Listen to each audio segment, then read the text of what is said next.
lagi.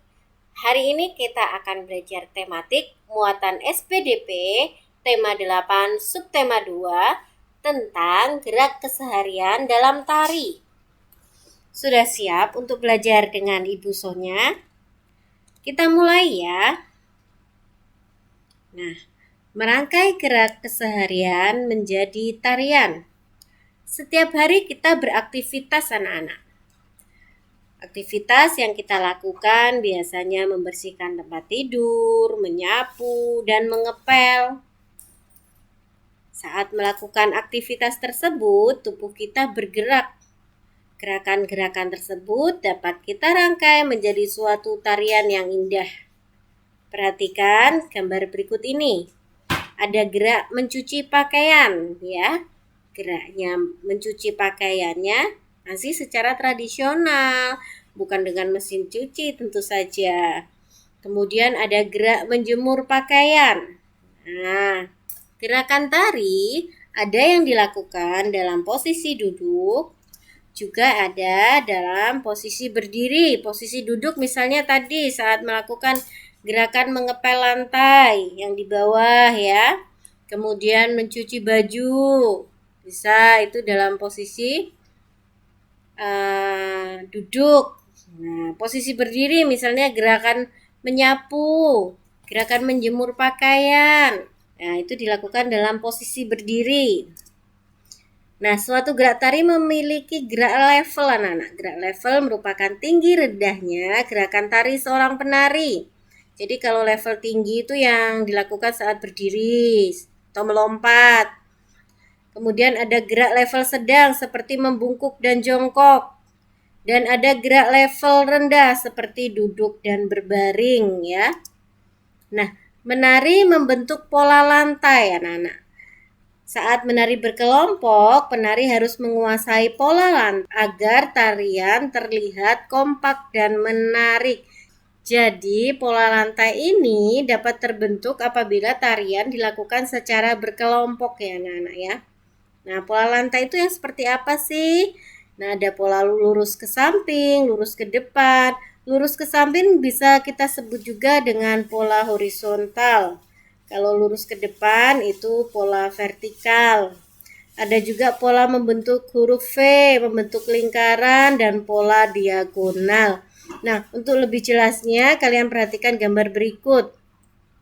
Ini ada pola lantai lurus ke samping atau horizontal ya anak-anak ya.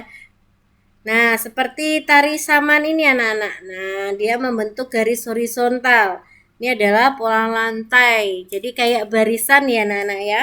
Berjejernya ke samping, lurus ke samping gitu. Kemudian pola lantai berbentuk huruf V. Nah, nih kalau dilihat dari depan kan berbentuk huruf V seperti tari sekapur sirih pada gambar ya anak-anak ya. Ini membentuk huruf V seperti itu. Bisa juga dalam satu tarian bisa berubah-ubah pola lantainya. Ya, ada yang huruf V lalu nanti bisa berubah menjadi lingkaran. Nah, tergantung tariannya ya anak-anak ya. Nah, ini pola lantainya. Kemudian ada pola lantai lurus ke depan atau vertikal. Nah, lurus ke depan seperti ini. Nah, seperti tari yospan, tari serimpi. Nah, itu ada pola lantai vertikalnya atau lurus ke depan. Seperti orang berbaris ya anak-anak ya, dari depan lurus ke belakang. Kemudian pola lantai berbentuk lingkaran. Nah, ini mudah, ini melingkar. Seperti ini ya anak-anak ya. Lalu ada pola lantai serong ke kiri atau diagonal ya anak-anak ya. Diagonal ke kiri seperti ini, miring ya. Jadi tidak lurus tapi dia miring seperti diagonal. Nah, pola lantai serong ke kanan atau diagonal ke kanan. Nah, ini tidak lurus, vertikal dan juga tidak horizontal, tapi agak miring ya anak-anak ya. Itu namanya pola lantai serong atau diagonal. Nah, sekarang kita sampai kepada latihan soal.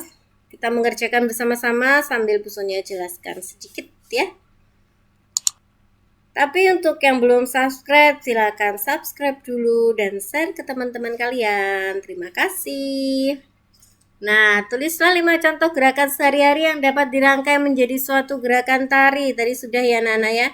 Ada gerakan membersihkan tempat tidur, mengelap meja, mengepel lantai, mencuci piring, menyapu lantai, atau menjemur pakaian tadi bisa, mencuci pakaian bisa ya. Nah, soalnya lanjutkan ya ke nomor 2. Mudah. Nomor 2, perhatikan gerakan pada gambar-gambar berikut. Pasangkan gambar dengan kegiatan yang sesuai. Hubungkan dengan menggunakan garis. Nah, yang A itu aktivitasnya apa? Anak-anak di tempat tidur ya, merapikan tempat tidur. Siapa yang bangun pagi selalu merapikan tempat tidurnya? Ya, kita membantu mama dari hal yang paling kecil ya anak-anak ya. Dari mengurusi tempat tidur kita sendiri contohnya. Kemudian yang B. Nah, itu di atas meja apa yang dilakukan? Ya, membersihkan meja. Saat PJJ, kalian tentu saja banyak waktu di rumah, tidak keluar rumah. Kalian bisa menggunakan waktu untuk membantu mama, ya. Seperti membersihkan meja. Kemudian yang C. Ya, menyapu lantai. Siapa yang sering menyapu lantai? Membantu mama? Nah, pintar ya. Kita harus belajar membantu orang tua dari kecil ya.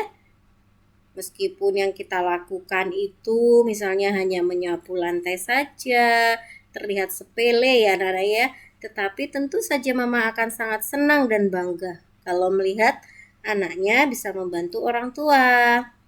Kemudian yang D, mencuci piring ya.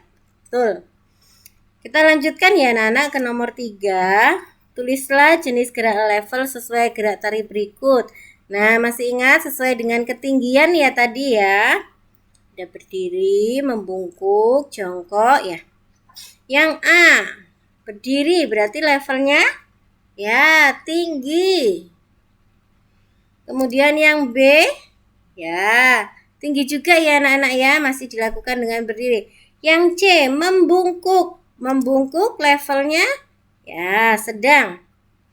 Kemudian yang D, setengah berdiri ya anak-anak ya, agak jongkok, berarti levelnya sedang. Kemudian yang E, berdiri, ya tinggi. Kemudian yang F, duduk, berarti levelnya rendah. Silakan ditulis di buku petik 2H kalian. Apabila tidak mempunyai buku petik, silakan kalian menyimak. Nomor 4, terakhir, tulislah nama pola lantai sesuai posisi penari berikut. Nah, yang A itu dia lurus anak-anak, berarti lurus ke samping atau horizontal. Kalau yang B, tentu saja paling mudah ya, membentuk lingkaran seperti huruf O, berarti pola lantai berbentuk lingkaran. Nah, sampai di sini dulu pelajaran kita hari ini tentang pola lantai dan gerak keseharian dalam tarian. Tetap semangat belajar anak-anak. Sampai jumpa.